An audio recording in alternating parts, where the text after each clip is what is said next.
Das lange Warten hat ein Ende und nach wochenlangem Stillstand verlassen wir endlich den Ort, der uns festhielt. Ah, wir sind unterwegs! Ja, wir sind wieder unterwegs! Mit einem neuen Gefühl von Reiselust spüren wir deutlich, nicht nur die Umgebung verändert sich, sondern auch wir. Die Stimmung wird leichter, wir entdecken neue Begeisterung, ein Hauch von Hoffnung kehrt zurück. Doch unsere Reise endet hier nicht. Es zieht uns weiter, bis dorthin, wo wir schon lange hinwollen. Hier zu sein und das zu sehen, ein kleiner Traum.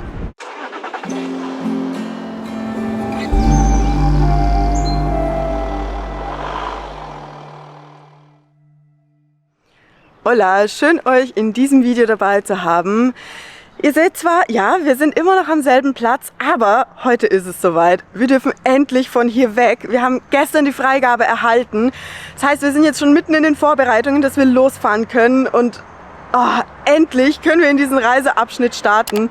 Es waren jetzt über 2 Wochen, die wir hier festgesessen haben, also wird es endlich Zeit. Und wie ihr seht, stehen wir nicht alleine hier. Max und Steffi sind vor ein paar Tagen hierher gekommen, um uns zu besuchen, beziehungsweise um uns moralische Unterstützung zu geben, denn wir waren die letzten paar Tage nicht ganz auf der Höhe, aber es hat richtig gut getan und es hat uns so richtig wieder die Energie gegeben, um mit der Reise weiterzufahren.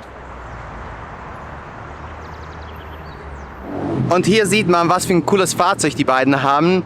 Die haben damit schon richtig viele Abenteuer erlebt. Hi! Hi! Wir sind Max und Steffi, kommen aus der Nähe von Ludwigsburg und sind mit unserem Busle seit ungefähr 1,5 Jahren schon unterwegs.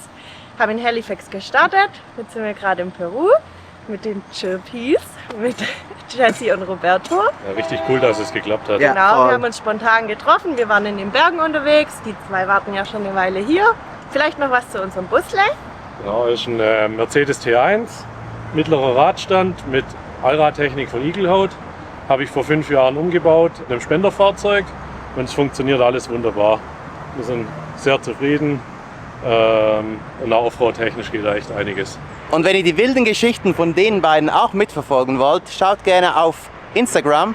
Wir blenden es euch unten ein, wie der Kanal heißt, folgt ihnen gerne. Ja, und dann unsere Wege trennen sich leider heute. Leider, ja. Ja, sie fahren Richtung Süden, für uns geht es Richtung Norden, aber wir werden auf jeden Fall noch in Kontakt bleiben. Genau, und Ja, wir auf treffen jeden- uns in Europa. Genau, das Genau. machen wir. Oh, dann. Auf jeden Fall.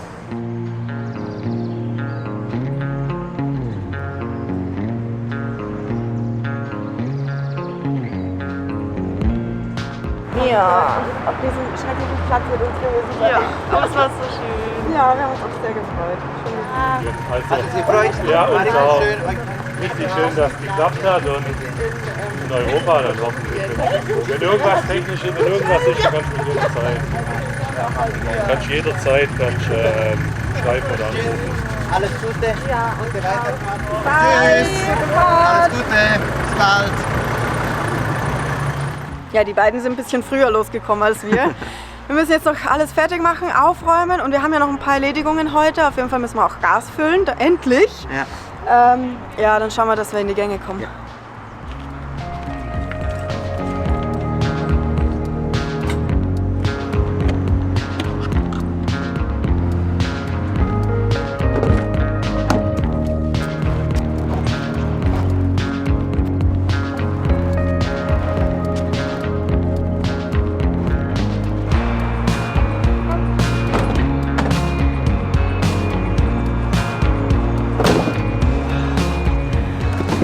Heute ist auch wirklich richtig heiß. Okay, das Starten hat jetzt ein bisschen länger gedauert. Aber gut, ich glaube, die Starterbatterie ist nicht mehr die frischeste. Da fahren wir jetzt eine Weile. Und Hauptsache, wir kommen jetzt weg. Wir freuen uns richtig, dass es weitergeht.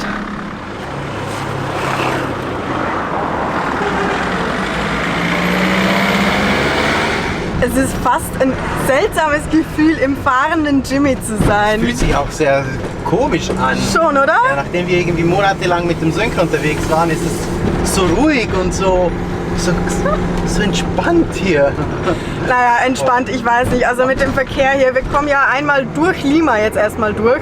Ich glaube, das wird nicht so entspannt sein, aber wir sind unterwegs. Ja, wir sind so wieder cool. unterwegs. kaum zu glauben, es war wirklich richtig plötzlich, dass wir auf einmal die Nachricht hatten, dass der Herr vom Zoll kommen soll, um das Auto zu checken. Und dann ging das auf einmal richtig schnell. Dann war er hier, hat das Auto inspiziert, hat alles angeguckt mit den Papieren und dann hieß es, ja, ihr könnt losfahren. Ja. So, wir waren mental gar nicht vorbereitet, weil wir waren ja immer noch in Schritt 4 von diesen 7 oder 8, die es angeblich gibt. Also es war schon ein bisschen Verwirrung rundherum, aber hey, völlig egal. Wir sind unterwegs.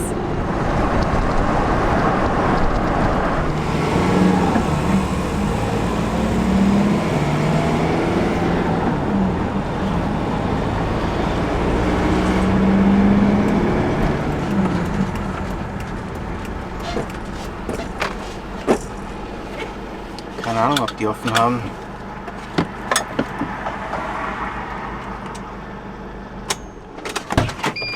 Geh mal frei.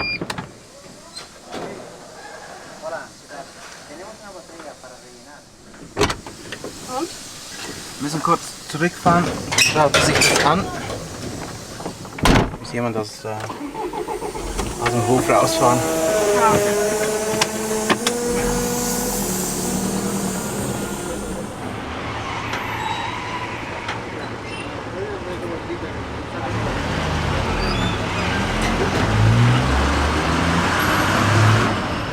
Funktioniert anscheinend. Sehr gut. 5 Kilo meint er. Ja, so soll es sein. So soll es sein. Ciao, nos vemos. Buen día. Buen día.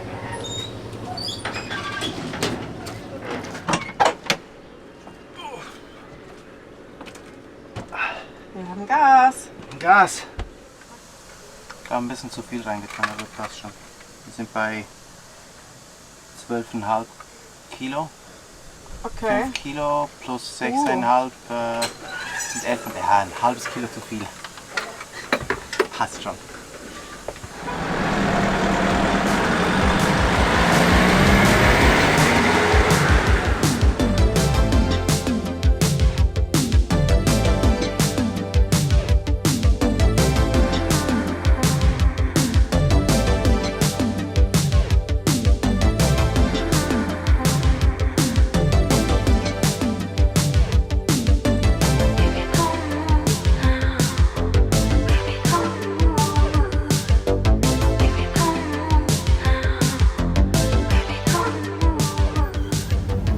Viele Autos. Es ist schon viel zu viele Autos drin.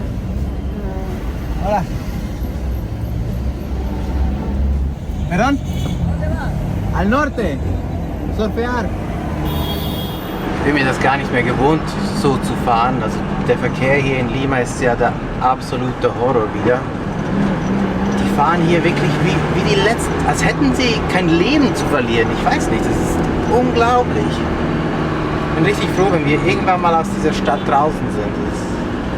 Obwohl ich finde, dass sich Roberto sehr schnell an den hiesigen Verkehr angepasst hat. Da fliegen wieder die Ausdrücke und da wird wieder eng rangefahren.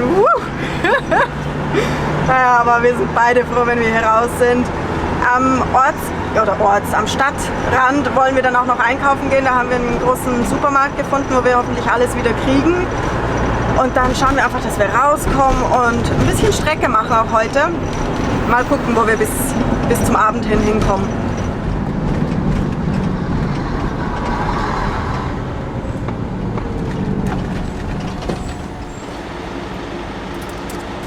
Gracias. Buenas.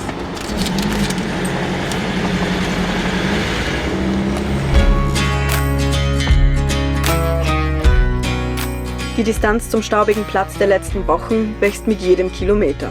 Wir folgen der endlosen Küste, vorbei an einer Landschaft, die rau und beinahe abweisend wirkt. Sand, Felsen, Wind. Doch zwischen all dem kargen Grau leuchten immer wieder grüne Tupfer auf. Kleine Oasen, die wie leise Versprechen wirken. Es fühlt sich gut an, wieder unterwegs zu sein. Auch wenn die Straße größtenteils durch trockene Wüste führt, scheint sie unseren Geist vom Staub zu befreien. Und jede Kurve trägt ein Stück Freiheit mit sich.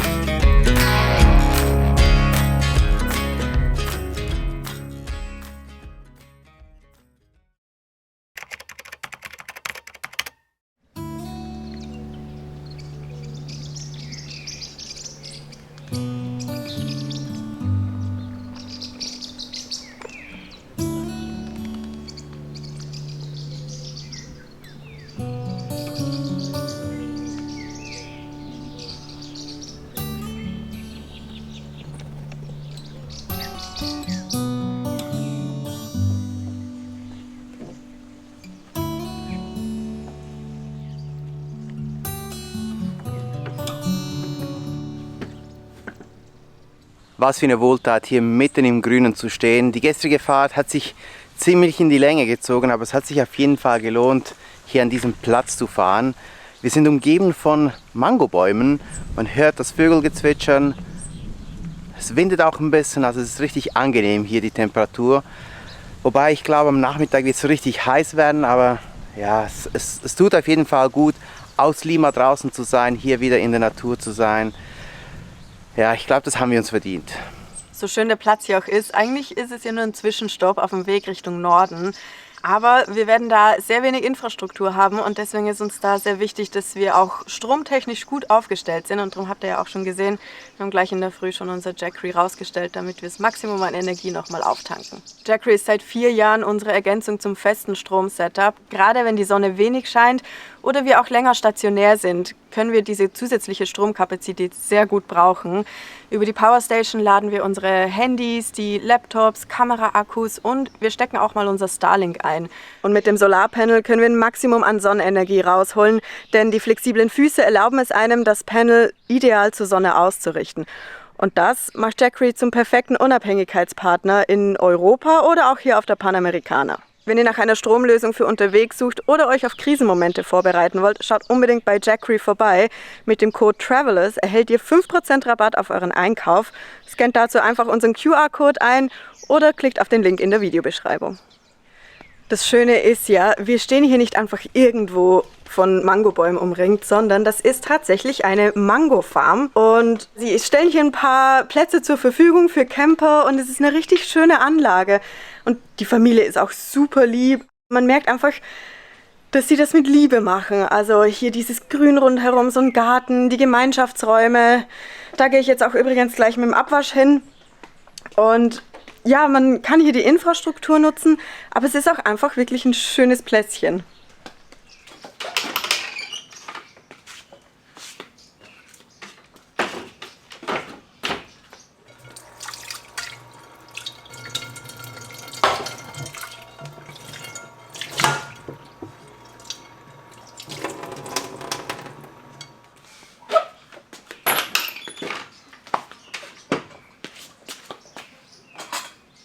Und wie das ganz typischerweise hier an der peruanischen Küste ist, morgens ist es grau mit Nebel und dann gegen Mittag kommt dann die Sonne raus. Ich glaube, wir sehen uns dann auch gleich mal hier ein bisschen auf der Farm um.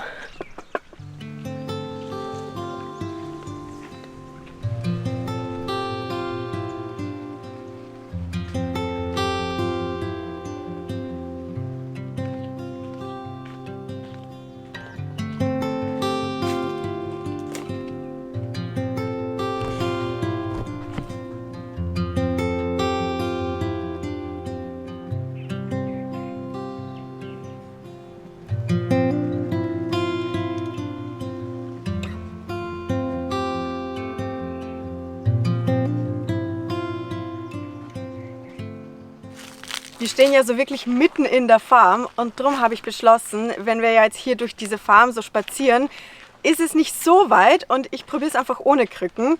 Vielleicht klappt es ja mit einem etwas größeren Radius als um den Van herum. Ich habe so das Gefühl, in den letzten Tagen hat sich nämlich irgendwie so alles zum Positiven gewendet. Wir kommen aus Lima raus und meine Hüfte geht scheinbar auch ein bisschen besser. Ich habe weniger Schmerzen und ich habe das Gefühl, das könnte wirklich jetzt in die richtige Richtung gehen.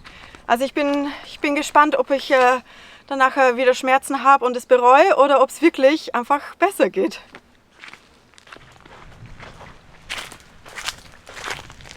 Weißt du noch das letzte Mal, als wir auch auf einer Mango-Farm waren? Ja. Wo das war? Ja, in Mexiko. Ja, jetzt überleg mal, wie lange das schon her ist. Das ist schon 2 Jahre oder so her. Wirklich, oder? Ja, voll. Das war... Aber damals waren die Mangos reif. Ja. Boah, das war so Und das waren geil. auch richtige Mangobäume. Also das hier habe ich das Gefühl, das sind so Sträuche Ja. und nicht so richtige Mangobäume. Also Das letzte Mal, die waren riesengroß. Ja. Und ich weiß noch, wir standen da auch auf einer Mangofarm eigentlich. Ja. Da hatten sie ganz viele von diesen Ataulfo-Mangos. Und die haben sie uns eimerweise hingebracht, Ja, voll. weil die einfach so viele haben. Und wir haben Ja. uns, glaube ich, 3 Wochen lang mit unseren Freunden, mit denen wir da waren, haben wir uns von Mango-Smoothies ernährt. hier sind sie aber, glaube ich, noch nicht reif. Nein, wir sind zu früh in der Saison. Ja, oder zu spät. Ja, im März sollen sie reif Ja. sein, haben sie gesagt. Aber ja, das Ja, waren auch schöne Zeiten. Das waren noch schöne Zeiten. Bevor wir in die Reise gestartet sind, dachten wir ja, Mango ist gleich Mango. Aber dem ist gar nicht so. Also wie wir erfahren haben, gibt es bis zu 2000 unterschiedliche Mangosorten. Und die wir aus den europäischen Supermärkten kennen, ist gerade mal eine davon, nämlich die Kent Mango. Das ist auch die hier jetzt angebaut wird, aber eben halt noch nicht reif ist. In Mexiko haben wir ganz oft die Ataulfo Mango gesehen. Die ist ein bisschen kleiner, gelber, wenn sie reif ist, und süßlicher. Dafür ist aber der Kern auch ein bisschen größer anteilmäßig zum Fruchtfleisch und sie ist viel empfindlicher beim Transport. Darum gibt es sie auch so selten in Europa. Und dann gibt es natürlich noch ganz viele andere, die verschiedene Formen und auch Geschmäcker haben. Also die sind teilweise süßlicher, teilweise säuerlicher. Da gibt es alles Mögliche, was wir vorher gar nicht irgendwie auf dem Schirm hatten.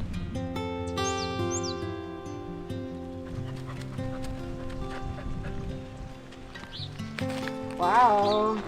Was ist das? Ja, das sind Maracujas. Die sind jetzt noch nicht reif, darum sind die so grün. Also Maracujas gibt es ja entweder so in klein, rund lila oder eben gelblich und die sind einiges größer. Das sind die auch hier angebaut werden. Und ja, eben, wenn Aber die sollten die nicht gelb sein? Genau, oder? wenn sie reif sind, sind sie gelb. Und am allerbesten sind sie ja, wenn sie schon ein bisschen runzlig werden. Das ist ja so der Geheimtipp. Man denkt immer, die perfekte Frucht, die glatt und glänzend ist, das ist die perfekte Frucht. Aber nee, die müssen schon ein bisschen runzlig sein, weil dann ist der Geschmack noch konzentrierter. Ha, da sind sie. Boah, die ist riesig. Die geht auch ganz leicht ab. Ja, sie ist halt eben noch nicht runzlig, aber sieht richtig schön aus. Die nehmen wir mit.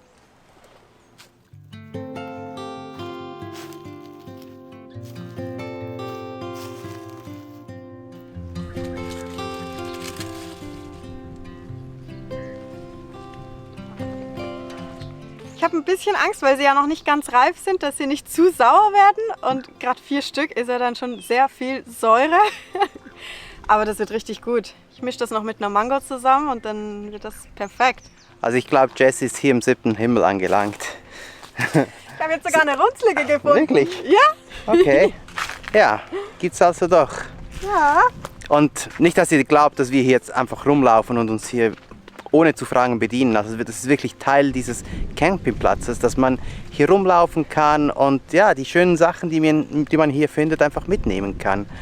Und das ist doch richtig schön, oder? Ja, voll. Also, und mitnehmen heißt eben auch, dass man es auch konsumieren darf. Genau. Also das, was man hier konsumiert, das ist auch drin und das ist voll okay. Man soll es halt nicht mitnehmen, weil Genau. dann wäre es ja no limit. Aber es ist schon cool, da taucht man so richtig ein. Ja, ich bin überhaupt kein Maracuja-Fan. Also für mich stinkt die Frucht, also sobald sie offen ist, einfach zu heftig. Und wenn wir sie im Kühlschrank haben, dann, boah, der ganze Kühlschrank stinkt davon. Es ist schon echt intensiv Ja. und man muss es mögen und du bist ja auch noch allergisch, Ja. also von dem her. Aber Jessie hat's gerne und ist doch schön, oder? Ich bin happy. Genau.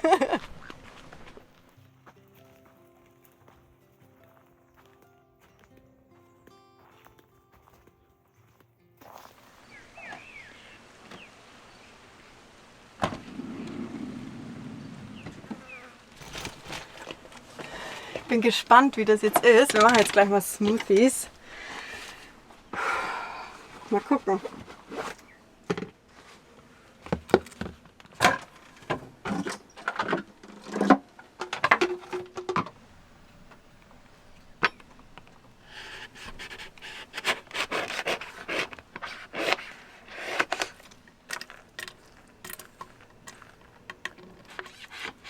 Ist ja wirklich so, dass das Fruchtfleisch nicht gerade viel ist jeweils. Aber man sieht hier bei dieser runzligen ist der Fruchtteil schon größer im Verhältnis. Ja, und ist ja nicht so, als hätten wir zu wenig Maracujas hier. Damit es nicht ganz so sauer ist, kommt noch eine Mango rein, passend zur Farm. Die ist aber nicht von hier, weil ja, die sind ja alle grün. Und das hier ist eine Edward Mango, die wir aus dem Supermarkt haben. Die werden nämlich schon früher reif. Und was machst du mit den Kernen von der Maracuja? Ja, die mixe ich mit. Ja, also man kann sie mixen und dann raussieben, aber mich stören sie nicht. Ich lasse dann einfach die kleinen Stücke von den Kernen mit drin und ja, wenn die so klein sind, macht das auch nichts.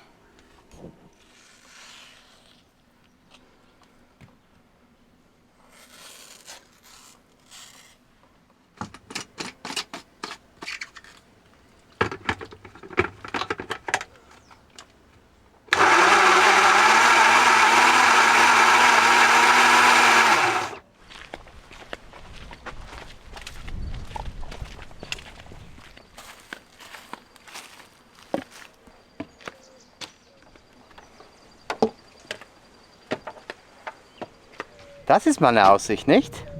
Richtig schön. Ja, man ahnt gar nicht so, wie weit dieses Grün hier Ja, geht. voll. So in der Wüste. Ja, würde man auch gar nicht denken, dass so viele Plantagen hier sind, also Ja. so viel Avocado und Mangos. Avocados auch.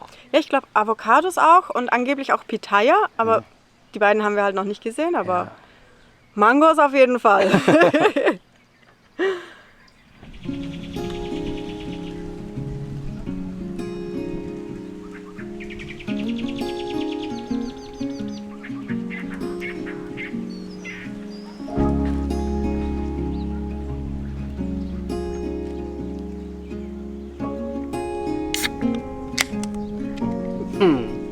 Salut.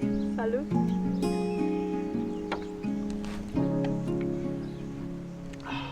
Schmeckt's? Ja, Ist gut? sauer. Aber gut sauer. Also so frische Maracujas hatte ich auf jeden Fall noch nie. Vielleicht sind sie deswegen auch so sauer. Aber ich mag ja diese Säure. Es ist schon, also mir schmeckt es auf jeden Fall. Und das hier so auf dieser Terrasse, auf diesem Mirador zu genießen, mit dieser Stille, wo man nur ein paar Vögel zwitschern hört, die Sonne scheint. Das ist schon echt idyllisch. Das ist schon gut, oder? Nach den letzten ja, Wochen. das tut wirklich gut.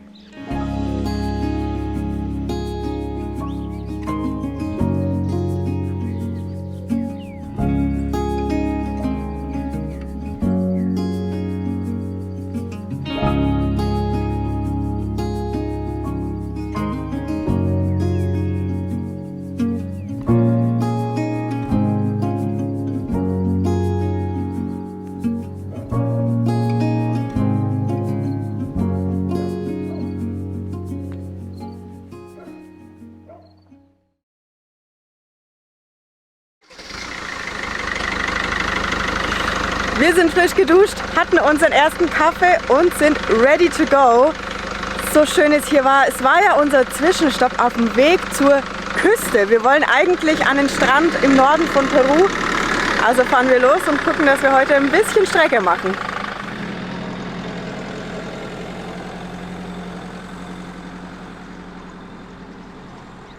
Ciao, ciao. Buen dia.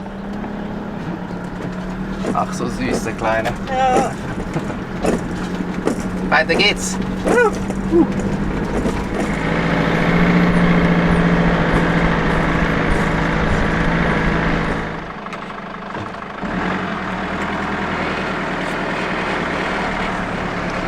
Gracias.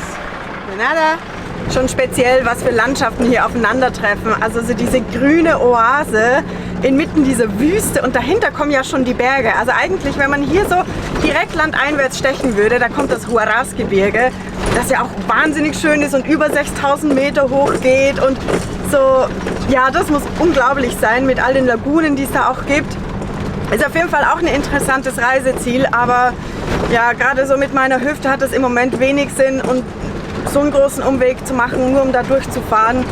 Ja, haben wir uns gedacht, das lassen wir jetzt lieber aus und verbringen lieber ein bisschen mehr Zeit an der Küste, wo wenigstens Roberto auch ein bisschen mehr auf seine Kosten kommt, hoffentlich. Oh, der war riesig. Ja, voll. Das ist einfach so ein riesen Leguan kurz über die Straße. Ja, aber apropos Hüfte, also es lief gestern tatsächlich wirklich einiges besser als erwartet. Ich spüre die Hüfte heute schon, aber es hat mich schon ein bisschen darin bekräftigt, dass es jetzt bergauf geht. Und da freue ich mich aber riesig, das ist mega. Aber ja, für die Berge ist es trotzdem noch nichts. Und da ich eher wanderbegeistert bin, ja, lohnt sich jetzt nicht wirklich dahin zu fahren.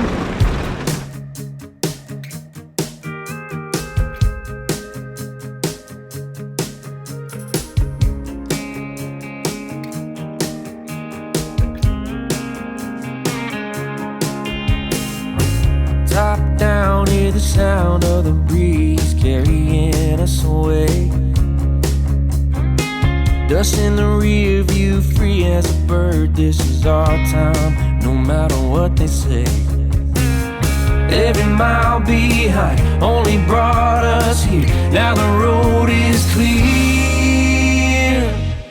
Shotgun ride on my Friday night. Sunset fire burning in our eyes. Let's leave the past in the past and deal with it another day. All we got jetzt seit etwa 3,5 Stunden unterwegs und kommen immer weiter in den Norden hoch und damit auch in das Gebiet, vor dem uns einige Reisende, ja muss man fast sagen, gewarnt hatten. Also man hört immer wieder von dieser Region hier, dass sie voll von Müll sein soll und ich glaube, wir sind jetzt hier angekommen. Es ist richtig viel Müll hier am Straßenrand, überall. Und das Paradoxe ist, gleich daneben sind Gemüsefelder. Also hier haben gerade welche Tomaten geerntet und daneben einfach Berge von Müll. Und ja, man kann froh sein, dass Bilder auch keine Gerüche transportieren, weil es stinkt auch richtig fies. Also so toll Peru ist und so wundervolle Orte man hier besuchen kann, das mit dem Müll, das ist schon echt heftig. Was mich am meisten erstaunt, es ist ja nicht nur Plastik, was hier rumliegt, sondern es ist einfach alles Mögliche. Bauschutt, es ist Haushaltsabfall, es ist einfach alles. Es wird alles einfach auf die Seite gekippt. Das kann ja nicht sein. Also, ja. Naja, wir fahren jetzt noch etwa eine Stunde, dann sollten wir an unserem Platz angekommen sein. Wir hoffen, dass der zumindest schön sein wird und sauber.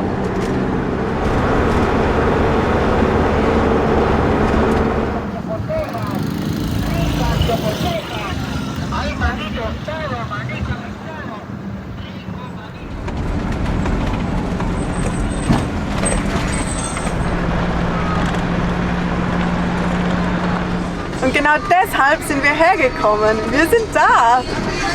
Suchen wir uns. Wow. Und die Party läuft auch schon.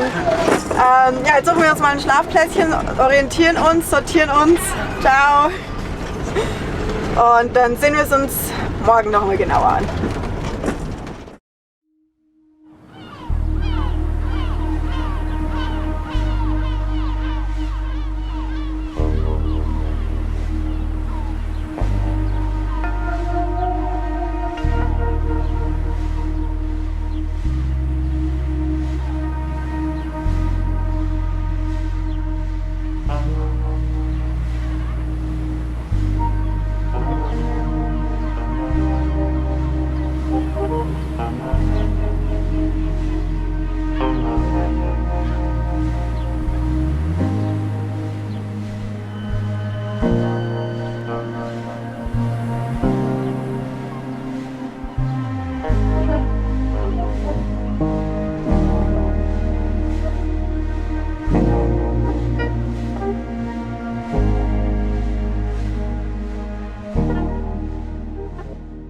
Buenos dias!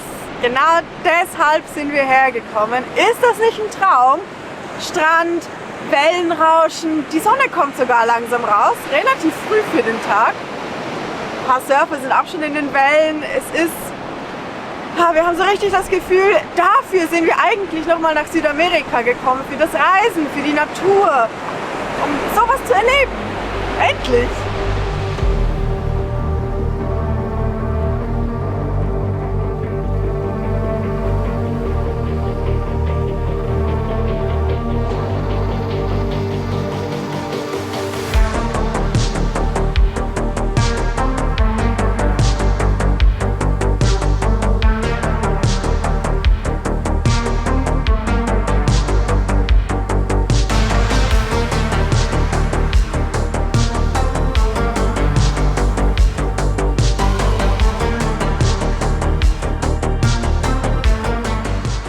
Wir sind ja hauptsächlich wegen mir hierher gekommen, denn das hinter mir, das ist die längste Linkswelle auf der Welt.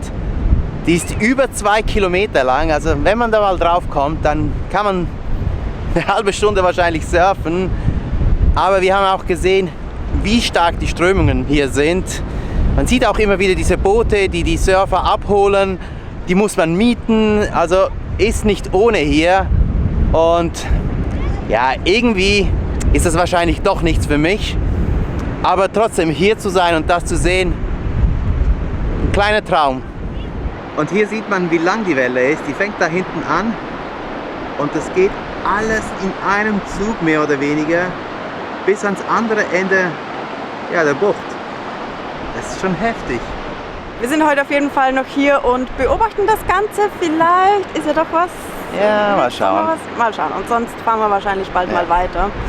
An der Stelle noch ein kleiner Reminder an euch, falls ihr ein paar Fragen für unser Q&A habt. Das wollen wir auf jeden Fall noch vor Ende des Jahres rausbringen. Dann schreibt es uns gerne in die Kommentare. Ja, und wenn ihr gerne wissen wollt, wie es weitergeht, abonniert doch gerne den Kanal. Ja, hinterlasst einen Daumen nach oben, einen Kommentar, vielleicht eine Welle. Ja, weil es endlich weitergeht. Genau, dann wünschen wir noch einen schönen 3. Advent und bis nächstes Mal. Hasta luego! Hasta luego! Was macht das denn? Mein Gott.